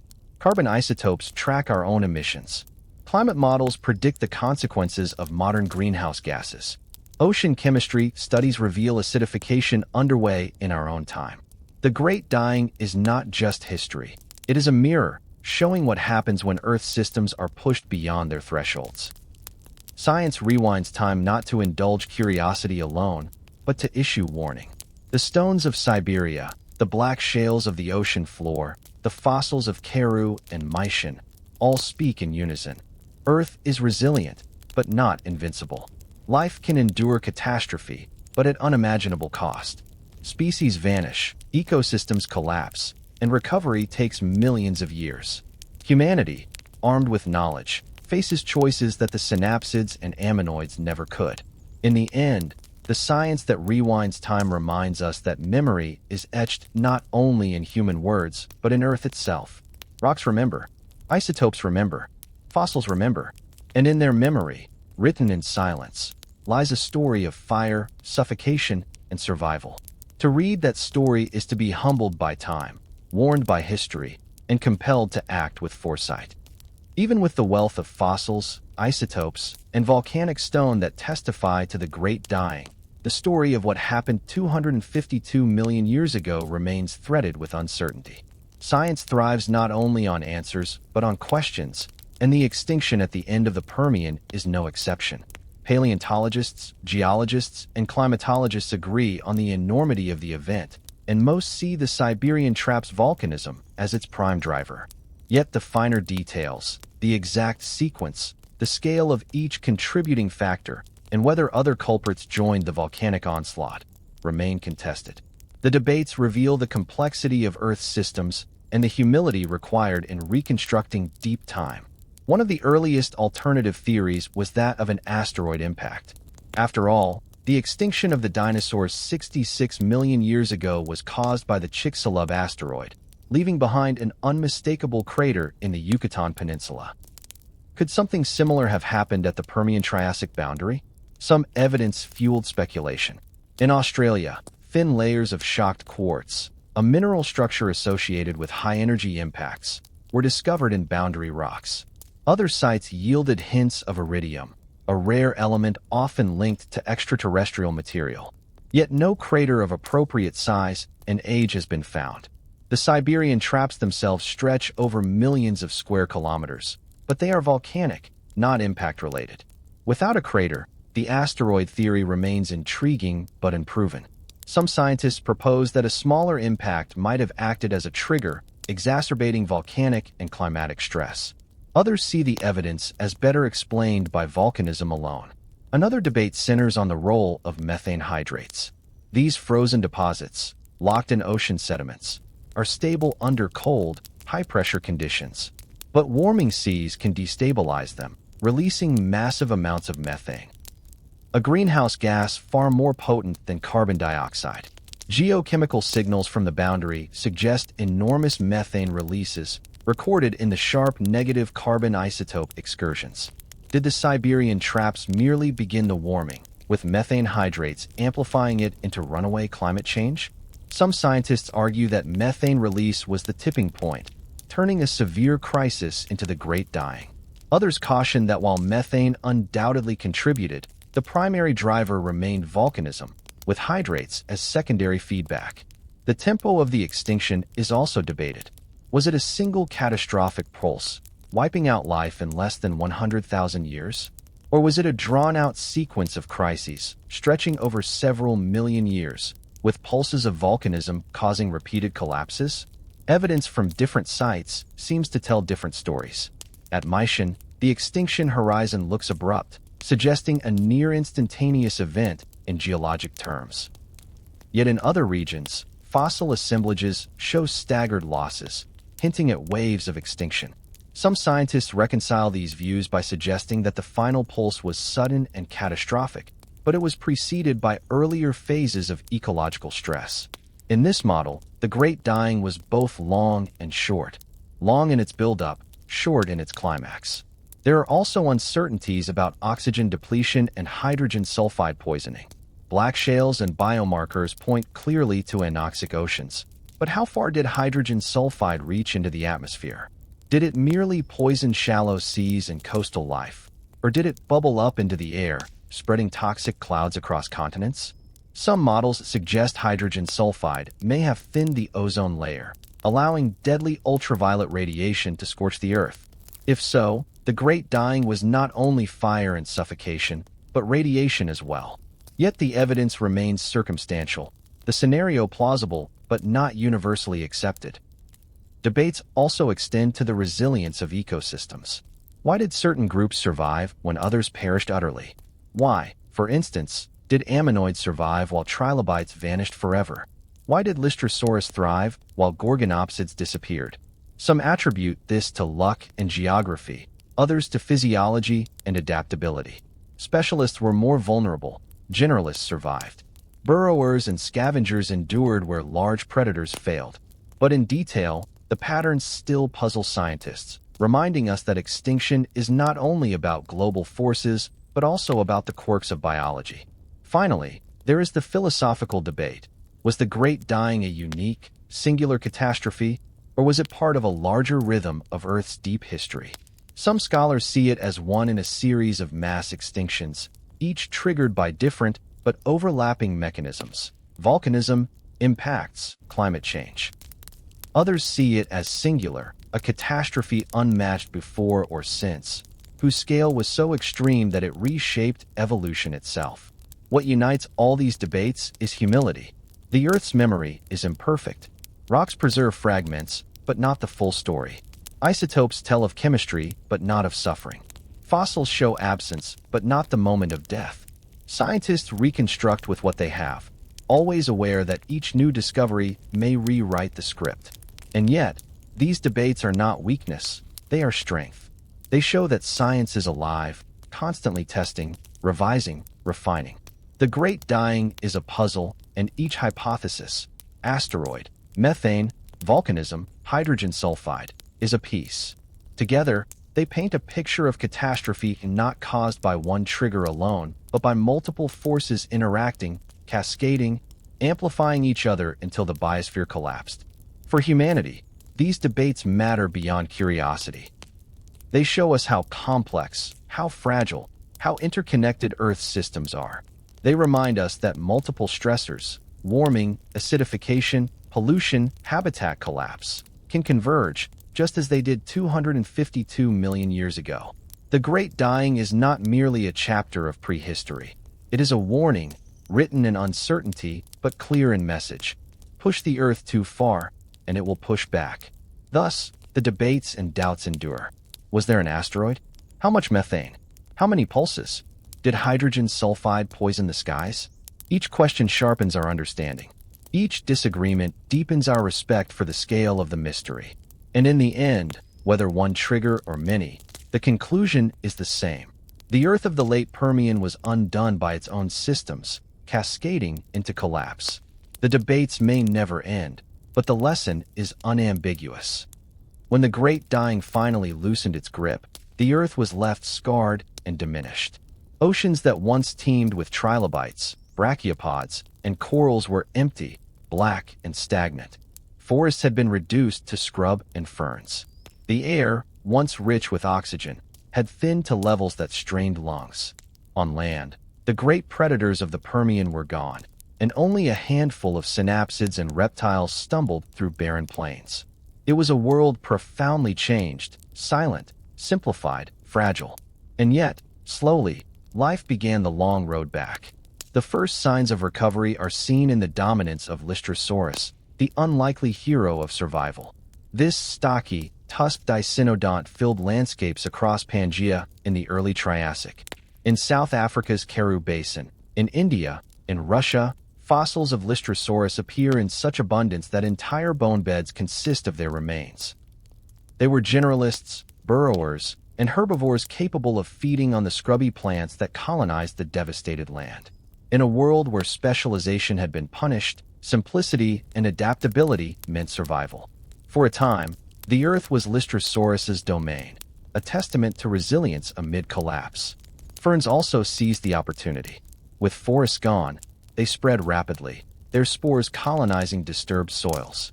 A fern spike is recorded in the fossil record worldwide, a burst of fern dominance that often follows ecological collapse. Ferns are opportunists, fast to grow, tolerant of poor conditions, able to reclaim barren landscapes.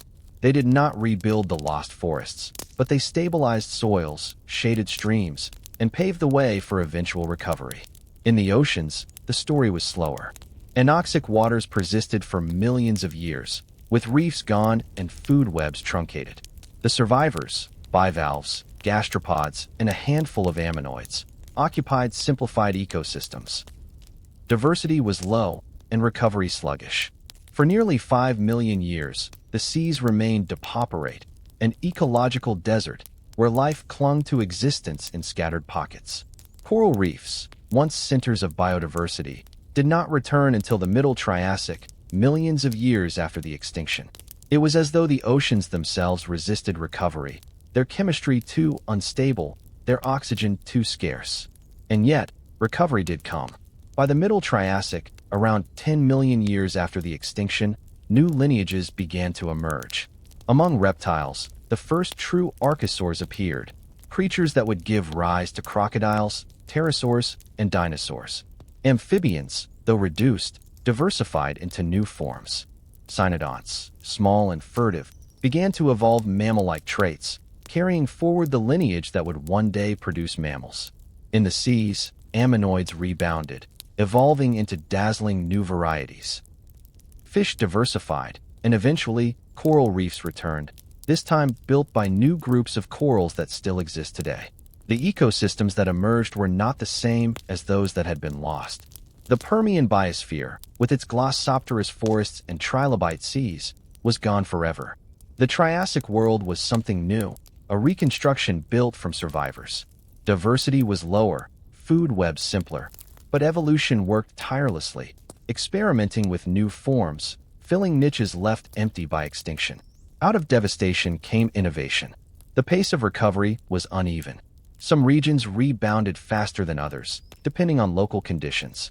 In equatorial zones, where heat and anoxia were most severe, recovery lagged. In higher latitudes, where climates were less extreme, ecosystems rebuilt sooner.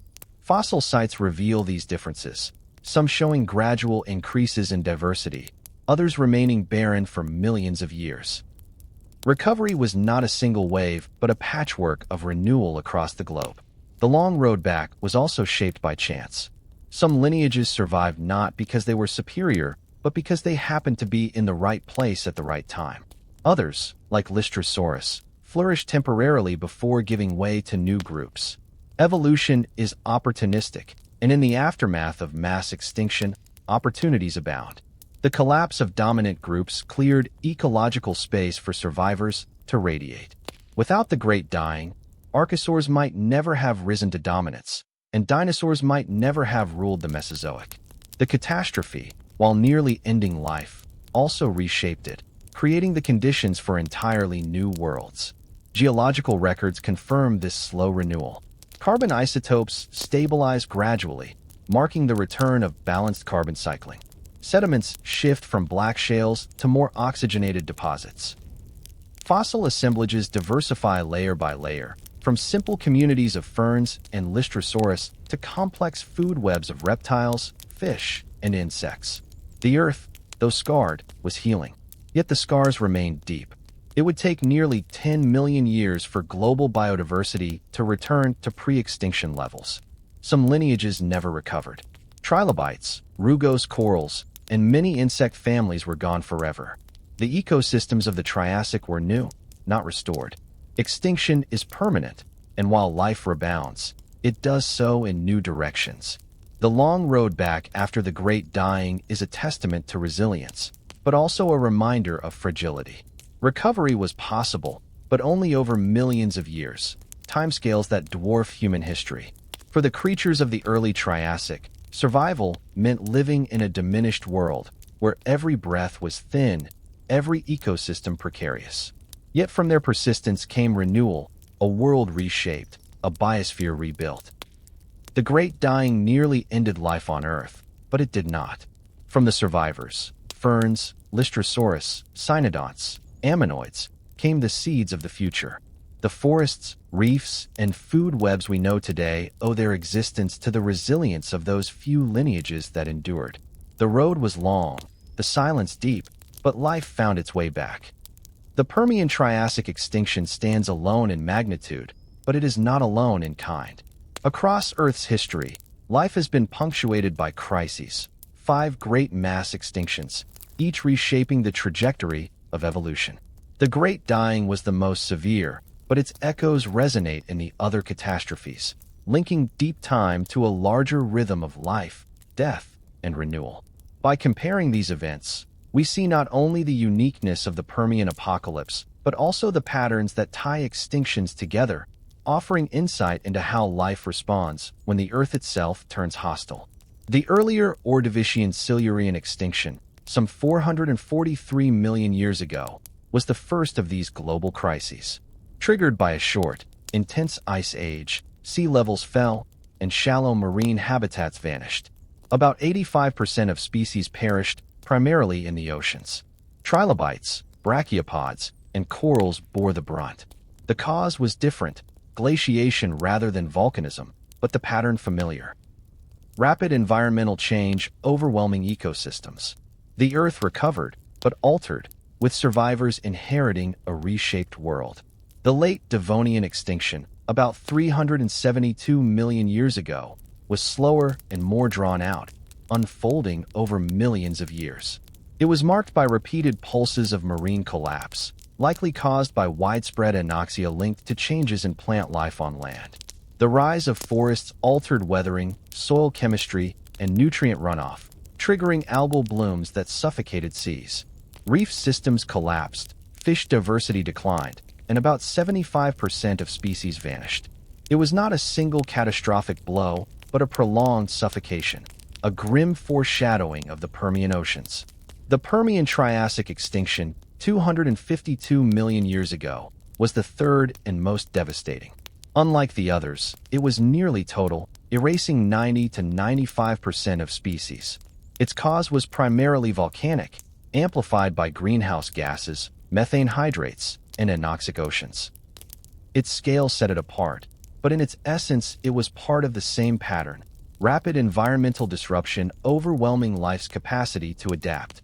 The next crisis, the Triassic-Jurassic extinction about 201 million years ago, cleared the way for the age of dinosaurs.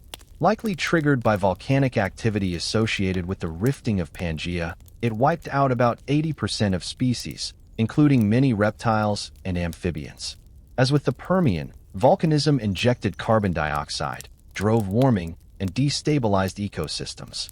Dinosaurs, by chance or adaptation, survived and radiated into the vacant niches, dominating the Jurassic and Cretaceous for the next 135 million years.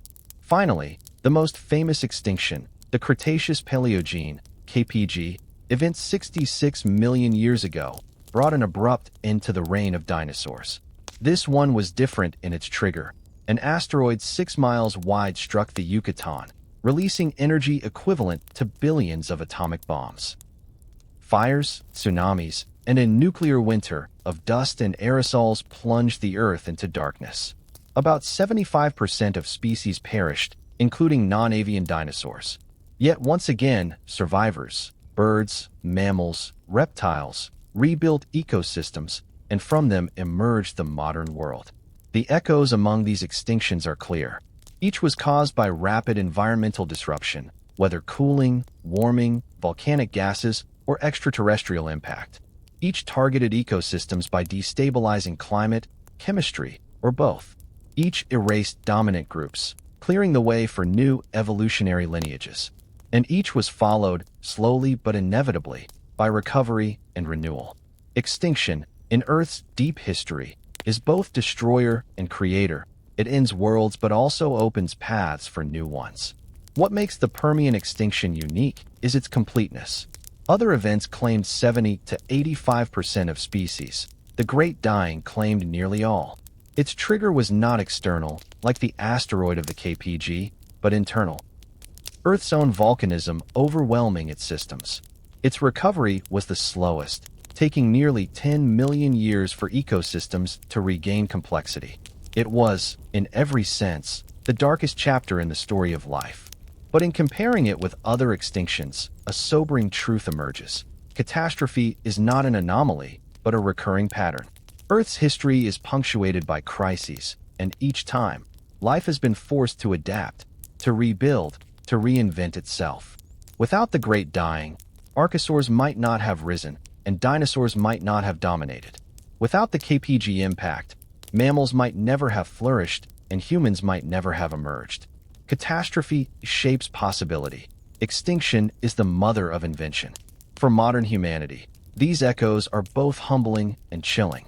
The causes of past extinctions, greenhouse gases, ocean anoxia, acidification, habitat collapse, are not alien to us. They are mechanisms we can recognize, and some we are now replicating through industrial activity. The Great Dying shows us the worst-case scenario, the endpoint of runaway change. Other extinctions show us that Earth recovers, but only over millions of years, with new lineages replacing the old. For species caught in the moment, there is no recovery, only loss. The echoes of the past remind us that extinction is not extraordinary, it is integral to Earth's story. Yet they also remind us that survival is possible, that even amid devastation, life endures. Each extinction was both an end and a beginning.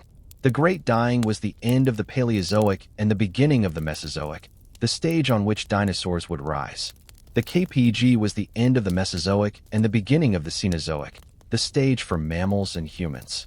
The echoes tell us that from silence comes song, from emptiness comes renewal. But they also warn, recovery comes not in centuries, but in eons. For creatures alive during each extinction, there was no bounce back. There was only loss, silence, and transformation. For us, living in an age of rapid change, that is the lesson to hear most clearly. The Great Dying of the late Permian is not merely an ancient tragedy sealed away in stone. It is also a warning etched into the Earth's memory. For while the causes and conditions of 252 million years ago were unique, the mechanisms of collapse, greenhouse gases, acidified seas, vanishing forests, suffocated oceans, are strikingly familiar. As modern humanity confronts its own planetary crisis, the echoes from deep times speak with urgency. Earth's systems can unravel, resilience has limits, and recovery comes only after loss on a scale we can scarcely imagine. The warnings begin with greenhouse gases. The Siberian traps belched carbon dioxide into the sky in amounts that dwarfed modern emissions. Yet the pace of release, stretched over hundreds of thousands of years, was not as rapid as ours today. Modern industry has released comparable volumes of CO2 in just 2 centuries, an acceleration unmatched in geological history. The Permian world grew hotter by 5 to 10 degrees Celsius, and that was enough to erase nearly all life. Our planet has already warmed by over 1 degree in little more than a century. The parallel is not exact, but the trajectory is ominous. The Great Dying shows us that greenhouse gases can tip Earth into catastrophe, and that the tipping point arrives more swiftly than ecosystems can adapt. The warnings continue in the oceans. In the Permian, warming seas lost oxygen and anoxic waters spread across continental shelves.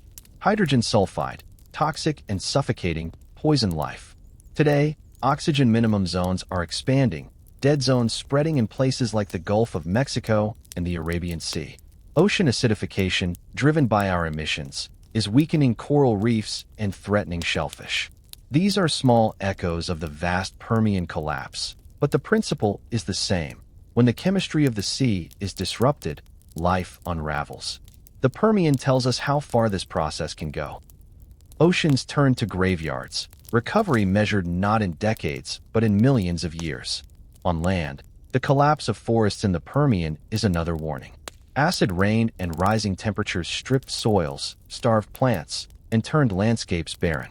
Today, deforestation and climate stress threaten the Amazon, the Congo, and other great lungs of the Earth. As in the Permian, the loss of forests destabilizes rainfall, accelerates warming, and impoverishes biodiversity. Insects, which suffered their only mass extinction in the late Permian, are declining again today under pressure from habitat loss and pesticides. The parallels are unsettling. Forests are fragile, and their collapse cascades through every other system. The oxygen crash of the Permian offers another sobering message. Atmospheric oxygen fell from around 30% to as low as 15%. Animals struggled to breathe, insects shrank, metabolisms faltered. While modern oxygen levels remain stable, the lesson is clear. The air itself is not guaranteed. Earth's atmosphere is a delicate balance, and when destabilized, it can become hostile even to its own children. Yet perhaps the greatest warning from deep time lies in the tempo of recovery. After the Great Dying, it took nearly 10 million years for ecosystems to regain complexity. Reefs did not reappear until long after the catastrophe. Forests returned slowly. Biodiversity remained low. For the survivors, the silence endured for countless generations. This is the hardest lesson. Earth will recover from catastrophe, but recovery will not serve those alive when collapse begins.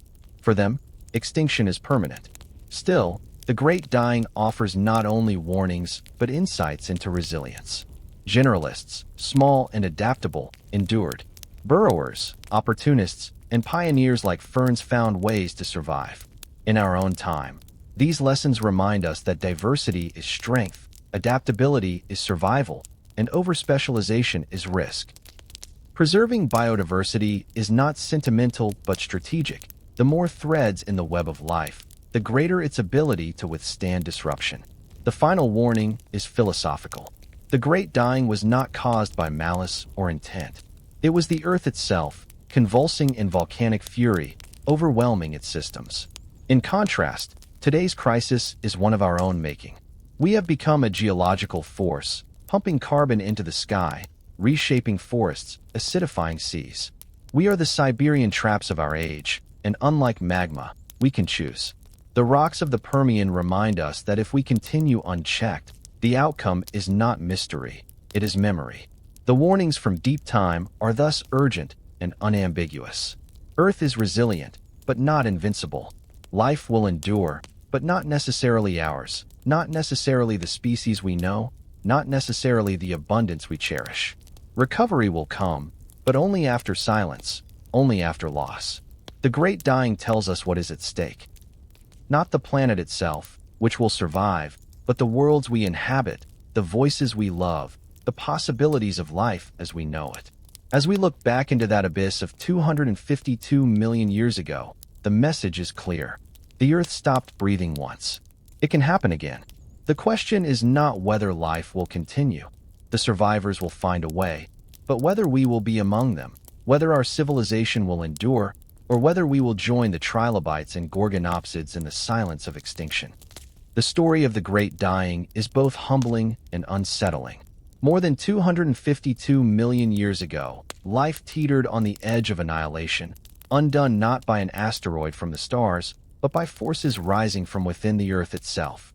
The Siberian traps erupted in fire without end, filling the skies with poison, warming the planet, suffocating the seas, and stripping forests bare. In a geological instant, the Earth stopped breathing. 90 to 95% of species were gone, entire lineages erased, entire worlds undone. It was the closest our planet has ever come to being sterilized. And yet, life endured. This endurance is both inspiring and sobering. Inspiring, because even in the darkest hour, resilience persisted. In burrowing dicynodonts like Lystrosaurus, in opportunistic ferns, in stubborn bivalves clinging to shallow seas. These survivors carried the thread of evolution forward, weaving new worlds from the ruins. Sobering, because recovery took not decades or centuries, but millions of years. For nearly 10 million years after the extinction, Earth remained an ecological desert, its biodiversity stunted, its complexity reduced. For the creatures alive at the time, there was no recovery, only survival or death. Extinction is final, and its scars linger long beyond the moment of collapse. For humanity, this story carries profound warnings. The drivers of the Great Dying, greenhouse gases, acidification, anoxic seas, collapsing forests, are not distant curiosities. They are mechanisms we see unfolding again today, accelerated by human industry. We are releasing carbon at a pace rivaling the Siberian traps, not over hundreds of thousands of years, but in centuries. Our oceans are warming, losing oxygen, and acidifying. Forests are burning, insects are declining, reefs are bleaching. The echoes are unmistakable. The question is whether we will hear them in time. Could it happen again? The rocks whisper that it could.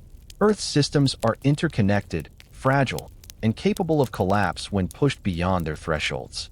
The Great Dying shows us how rapidly abundance can unravel, how quickly thriving ecosystems can suffocate. It shows us that no species, however dominant, is immune. The gorgonopsids of the Permian were once apex predators, yet they vanished without trace. To assume that humanity is exempt from such forces is hubris. And yet, unlike the creatures of the Permian, we possess foresight. We can read the testimony in stone, measure the isotopes, model the climates, and see the path ahead. We know that unchecked emissions will warm the Earth, acidify the seas, and destabilize ecosystems. We know that the balance is delicate, that resilience is not infinite. The Great Dying offers not only a warning but also a chance to act before whispers become roars, before abundance becomes silence. But beyond warning, the story of the Great Dying also offers perspective. Life did not end. It endured, adapted, and reinvented itself. Out of extinction came opportunity. Without the Great Dying, there might have been no dinosaurs, no mammals, no humans. Catastrophe reshaped possibility, and from silence came new song. This is not to minimize the tragedy, but to recognize the paradox of Earth's history. Endings are beginnings, destruction creates space for renewal. The challenge for us is to decide whether we wish to be part of that renewal or to vanish into silence.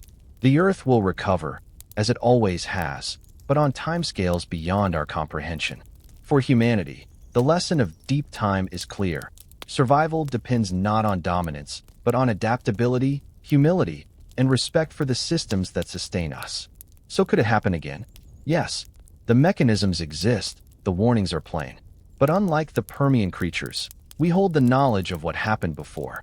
The choice is ours. To follow the path of the trilobite into oblivion, or to learn from deep time and chart a course of resilience. The stones remember, and in their memory lies both caution and hope.